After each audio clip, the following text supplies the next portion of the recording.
Olá, sejam todos bem-vindos.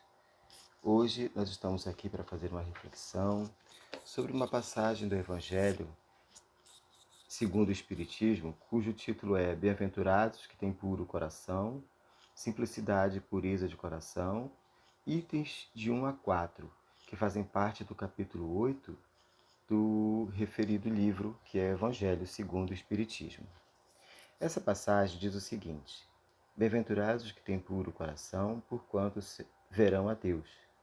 Apresentaram-lhe então algumas crianças, a fim de que ele as tocasse, e como os seus discípulos afastassem com palavras ásperas os que lhes apresentavam, Jesus, vendo isso, zangou-se-lhe e lhes disse: Deixai que venham a mim as criancinhas, e não as impeçais, porquanto o reino dos céus é para os que se lhes assemelham.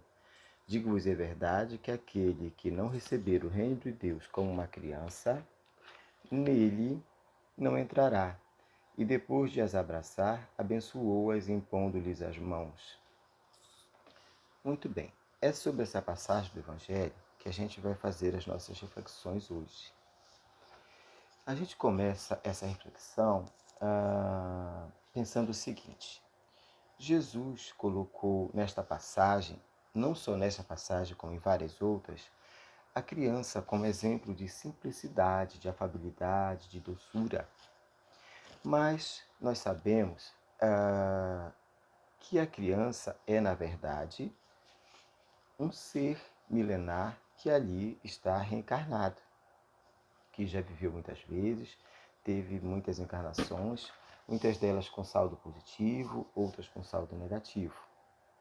E que, portanto, ainda não tem os sentimentos puros. Então a gente se pergunta, por que Jesus, então, colocou a criança como exemplo de pureza para todos nós? Bom, a nossa reflexão, então, continua no seguinte pensamento. A gente poderia se perguntar, como é que nós reagiríamos se nós víssemos na criança aquele ser que no passado nos prejudicou, nos fez mal, nos fez sofrer, ou que, de outro modo, nós o fizemos este ser sofrer, nós prejudicamos, nós fizemos mal. Como é que nós nos sentiríamos em relação a isso? Será que nós a amaríamos do jeito que amamos quando vemos uma criancinha? Quando temos um filho, um sobrinho, quando nasce o filho de um amigo, não é verdade? Que a gente vê naquele, como a gente costuma dizer, naquela cara de joelho, né? Que para muitos parece feinho, para outros parece bonitinho, mas que na verdade a todos enternece, né? Quem não sorri quando vê uma criança? Então, como é que seria se nós enxergássemos neste serzinho, nesta criança, que é um ser reencarnado, aquele inimigo do passado? Pensem nisso. Como é que nós reagiríamos? Será que a gente ia afagar? Será que a gente ia abraçar? Será que a gente iria amar? Então, a gente percebe aí, logo de cara, a bondade divina agindo em nosso favor. Porque coloca naquele serzinho frágil que precisa de nós alguém em que nós precisamos aprender a amar. Olha que sabedoria nisso tudo. Não é verdade? Coloca aí também duas situações diferentes.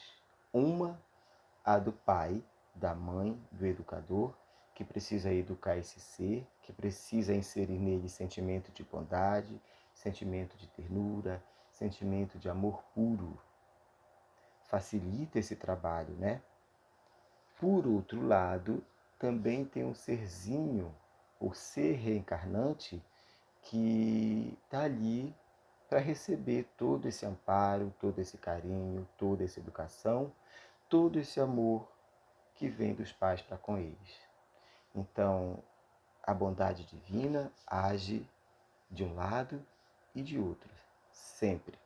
Nós é que não entendemos, nós que às vezes nos sentimos sozinhos e abandonados, mas na verdade, essa bondade divina, esse amor por nós, que é de Deus por nós, nosso Criador, age o tempo inteiro. Pensemos nisso. Quando esse ser começa a se preparar para reencarnar, ele começa o processo de esquecimento. À medida que a gravidez da mãe avança, é também o momento em que esse espírito se prepara para o renascimento, para aquela reencarnação. Ele começa a esquecer tudo que do passado ele cometeu de ruim ou de bom, e esse esquecimento vai perdurar por toda a encarnação, de modo a não atrapalhar aquela vivência, né? Aquela oportunidade de crescimento espiritual que ele está tendo naquele momento. Então, esse esquecimento vai facilitar o aproveitamento dessa oportunidade. Mais uma vez, a bondade divina agindo em nosso favor, como em todo momento, né? Por esse e por tantos outros motivos, Jesus coloca a criança como exemplo de pureza e de bondade, de amor, em muitas passagens que ele já deixou para nós, e que a gente encontra no livro do Evangelho segundo o Espiritismo. Com esses erros e acertos que a gente vai vivenciando a cada encarnação, a gente vai depurando os nossos sentimentos através dessa inter-relação. Nossa inter-relação com o pai, com a mãe, inter-relação com a família de modo geral. Depois a gente começa a nos inter-relacionarmos com a escola, mais tarde ainda com o trabalho, com a nova família que a gente passa a integrar e assim por diante. E essa encarnação vai seguindo e a gente vai aprendendo, vai internalizando novos valores, novos sentimentos, vai nos afastando do orgulho, vai nos afastando dos sentimentos ruins, daqueles que a gente tinha antes e que eram contrários às leis divinas. E a gente vai continuando a se melhorar nesse processo. Tanto nós enquanto pai, enquanto mãe, enquanto filho, enquanto irmão, enquanto irmã, enquanto amigo, enquanto esposo, enquanto esposa, e assim por diante, as inter-relações vão acontecendo e vão nos depurando. Porque a gente entende também que, como é que eu posso dizer? Ser puro, ser simples, melhor dizendo, né? Não é fácil. É difícil, gente. É difícil porque é a gente se domar todo dia. Tomar os nossos sentimentos ruins, tomar o nosso orgulho, tomar a nossa vaidade, né? E isso dá trabalho, é esforço, todo dia um pouquinho, todo dia um pontinho, daquelas coisas que vão acontecendo à medida que a vida vai continuando, né? Como eu disse, naquelas inter-relações com todos aqueles que a gente convive em sociedade de modo geral. Então é por isso que a gente faz as nossas reflexões nesse aspecto, né? Porque se a gente se concentrar, se a gente se mantiver só no sentimento ruim, só no sentimento endurecido, a nossa alma fica meio que presa, né? Fica estagnada e a gente precisa se libertar, a gente precisa vivenciar o amor, tudo aquilo que Deus tem a nos ofertar e que a gente, na maioria das vezes, não enxerga, não percebe, não aproveita absolutamente nada disso. E está à nossa disposição, é só a gente querer, né?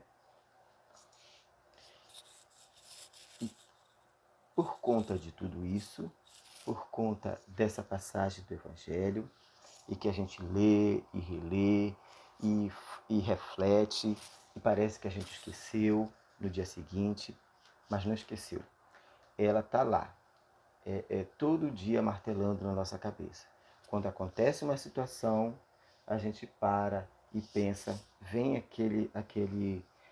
aquela chamada, né? Poxa, eu li tal coisa em tal passagem do Evangelho, eu li tal coisa no capítulo 8. Então por que eu estou agindo desse jeito? Então por que eu estou pensando desse jeito? Né? A gente não esquece, a gente aprende. A gente só não sabe que aprende. Essa que é a verdade. Tem uma outra coisa que a gente precisa colocar em pauta aqui nessa nossa reflexão, é a seguinte questão. Qual é a necessidade que o espírito tem de passar pela infância? Será que a gente já se perguntou isso? Por que a gente já não nasce adulto? Por que a gente nasce criancinha e vai crescendo, vai amadurecendo, se torna adolescente, depois se torna adulto, depois se torna maduro, depois envelhece e volta para o mundo espiritual? Será que a gente já se fez essa reflexão, essa pergunta a si mesmo?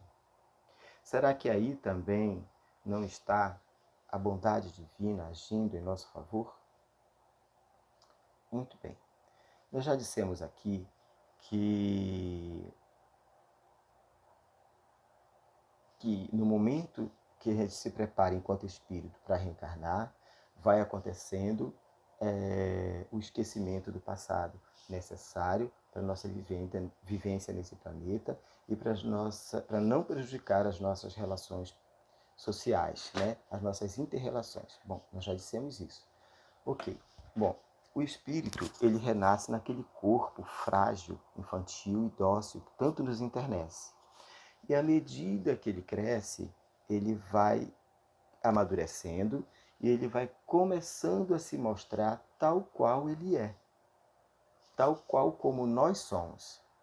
Né? Quando a gente chega na adolescência, a gente se torna um ser difícil. Né?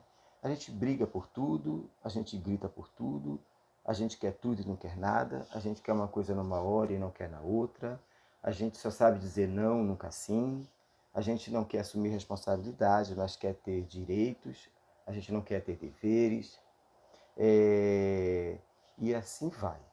Então nós nos tornamos seres altamente difíceis nesse momento. Né? Difícil para os pais, difíceis para os avós, difíceis para os irmãos e assim por diante. Este ser que se apresenta tão difícil é o que nós somos ainda na realidade. É que quando a gente começa a apresentar essas questões na nossa vivência, é que nós estamos saindo da infância, entrando pela adolescência para chegar na vida adulta. Né? Então, aquela criancinha frágil e dócil do passado vai ficando para trás. Aparece agora o que nós realmente somos em essência. E aí é que entra ainda mais o trabalho árduo dos pais e dos educadores que estão ali com essa finalidade, né? Com essa finalidade de educar, de mostrar os novos sentimentos, de mostrar novos caminhos que antes não foram sentidos e que antes não foram percorridos, mas que agora precisam ser compreendidos, sentidos e vivenciados. É por isso que a gente não nasce adulto. É por isso que a gente nasce criancinha. Não só para nos enternecer. Não só por isso. Também por isso, mas não só por isso. Existe aí, como já disse várias vezes e continuo me repetir, né, nessa nossa reflexão, a bondade divina agindo em nosso favor. Porque aí, só agora, quando a gente se torna rebelde na adolescência, é que os nossos pais têm maiores dificuldades. É que eles endurecem com a gente. É que eles é o momento em que eles dizem mais não para nós. E a gente só consegue entender isso quando chega na vida adulta, quando nós, por nossa vez, nos tornamos pais. E que nós precisamos passar por isso também. Né? Então fica aí mais essa reflexão nessa questão, que é do porquê de nós nascermos criancinhas e passarmos por todo o processo, né, da infância, da adolescência, da juventude, da vida adulta, da velhice. Cada fase dessa tem a sua necessidade, a sua peculiaridade, a sua importância no nosso crescimento moral e para o nosso crescimento espiritual. É por isso que nós estamos aí tendo essas oportunidades a cada encarnação, né? Portanto, essa reflexão de hoje nos ajuda, desculpa, a nos entender melhor, a nos entender desde o começo até no momento em que a gente volta para o mundo espiritual, qual a necessidade, do porquê do nós domarmos os nossos sentimentos e aí por diante. Não é? Que essa reflexão possa ajudar tantos quantos forem possíveis a melhorar a si mesmo, a exercitar a mansuetude, a simplicidade, a pureza de coração em cada um de nós, a cada dia e a cada momento em que vivemos e que aproveitamos cada encarnação. Não esqueçamos que Deus que nos criou não nos abandona e nós estamos sempre tendo auxílio dos amigos espirituais que nos acompanham e nos intuem ao bem, a ter força e coragem para enfrentar a nós mesmos e assim seguir em frente a nossa jornada. Portanto, eu me despeço por aqui, agradecendo a companhia de todos. Que assim seja.